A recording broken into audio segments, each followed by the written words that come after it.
Broncos country. There's a brand new trade candidate on the market for the Denver Broncos. In fact, this is somebody that I didn't even really think would have been on the market considering his most recent deal with his current team. However, if the Broncos really wanted to beef up the offensive line, wink, wink, nudge, nudge, they definitely could with this move. Now, it's not Moose talking about this, right? This wasn't like, hey, Moose is giving you his trade candidate. No, this is from The Athletic. A guy named Nick Kosmider?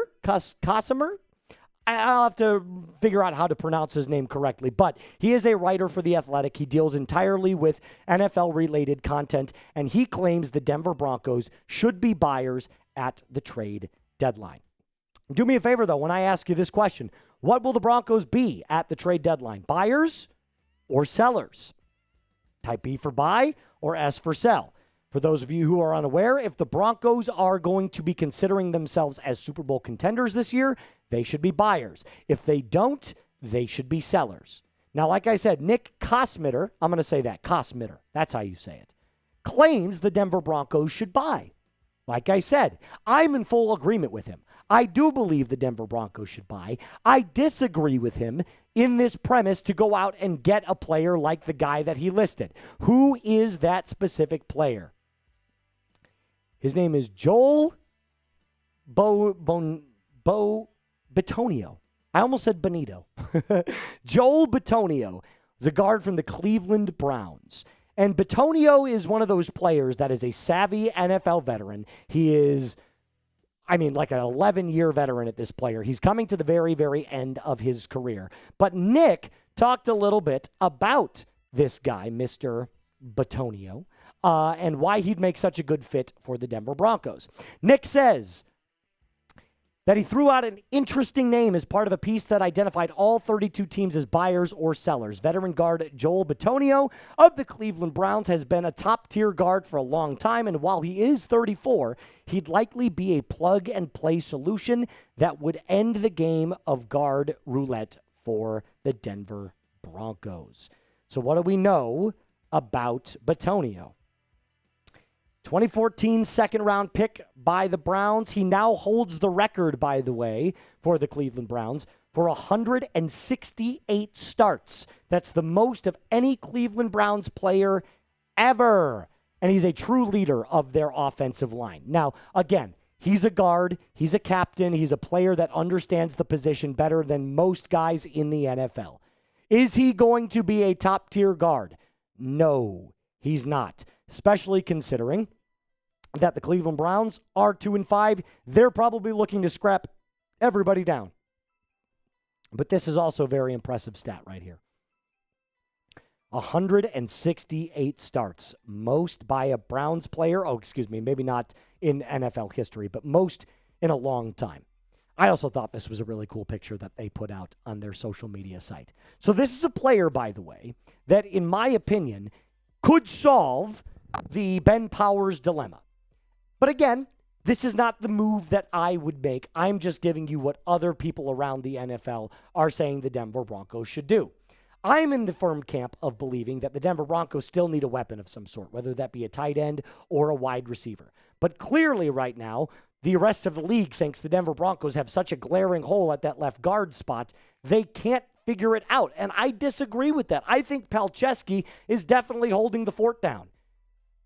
And if I'm looking at the Denver Broncos offensive line here, I still don't believe that there's really a glaring issue. Because even though Palczewski is not the same player that Powers is, right? We all can agree Ben Powers is having an unbelievable season. It's clear to me that the Denver Broncos, they have much more needs outside of that left guard spot. Now, is it a sexy pick? Of course not. Would it help to trade for a savvy veteran like Bitonio? Of course it would. But Alex Palczewski has done an excellent job this season of holding down the fort, especially since he's got in, not just at that left guard spot, but when he's kind of swung in on the offensive line. He's played very, very good. So like I said, it isn't sexy. I don't hate the move. If this move was made by Sean Payton and George Payton today, I wouldn't come on the stream and go, well, guys, I'm really pissed off. No, because it does help bolster the offensive line. And would he be a better fit than Palczewski from a talent perspective? Yes, of course. This is one of the longest tenured guards in the league. However, if you're looking at the Broncos' offensive line statistics, they don't need the help. Did you know the Broncos only allow a 26.2% pressure rate in the NFL? That's first. Well, Moose, you know what that is, right? That's pass blocking. Okay, fine. I'll give you that. Let's see how the rest of the offensive line holds up, especially when it comes down to pressure situations. Non-blitz pressure rates, they're also first in the NFL, meaning when teams rush 4, they're still not getting after Bo Nix. Run stuff rate, not as good, but still top 15. Meaning, when you run the football, how often does the opposing defense stuff your running back? 13th. That's pretty good. Yards before contact per rush, also top 15. So there's really no awful metric here that the Denver Broncos should be concerned with when it comes to their offensive line. I think what most NFL teams are doing, or not teams, NFL writers are doing, is that they look at the areas that the Denver Broncos don't have starters in, and then they go, well, that's obviously the area of need, right? And that's why they're making this. So they're not watching the ins and outs of the Broncos every single week. But I'll ask you this question because it is the main topic of today's video. Should the Denver Broncos trade for Bitonio? Yes or no?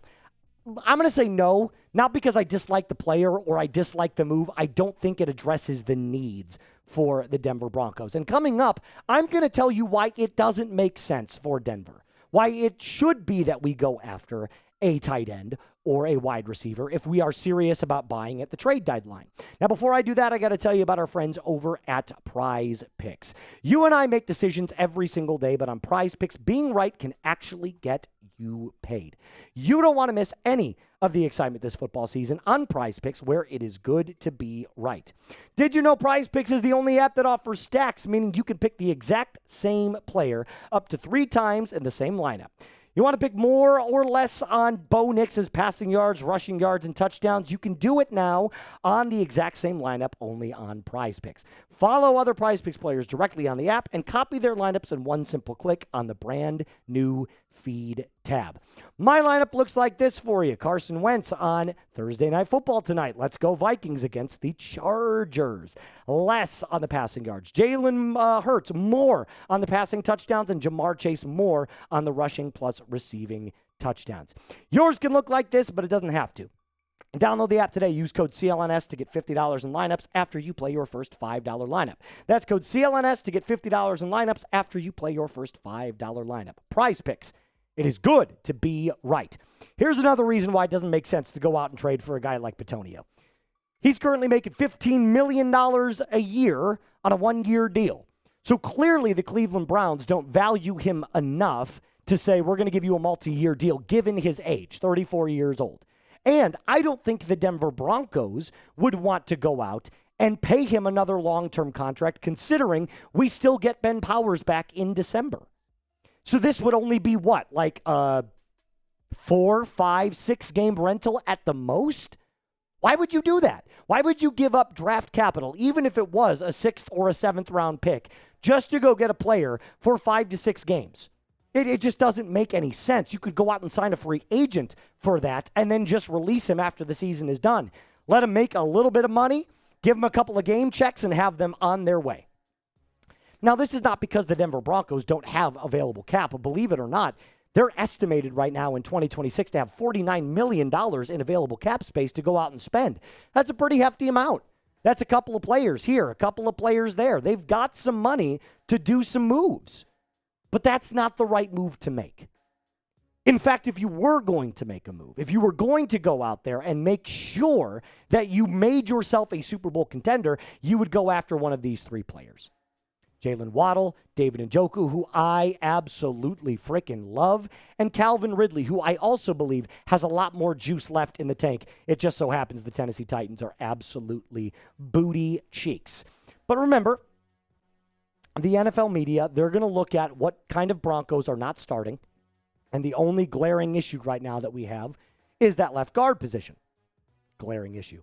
But Nick also did go on to say what I have been telling you guys for weeks. Here's what he said.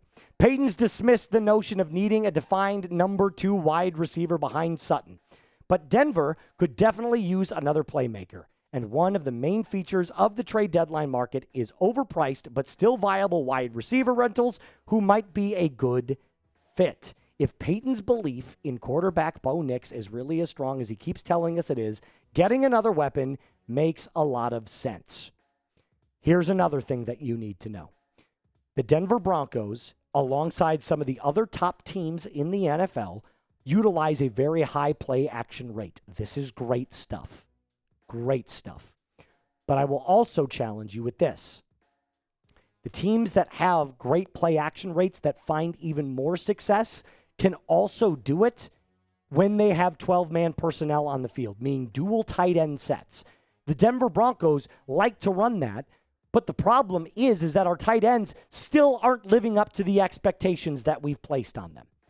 Fans think that Sean Payton doesn't showcase, or fans believe, I've seen it in the comments, that Sean doesn't showcase the tight end nearly enough in his offense. That's not true.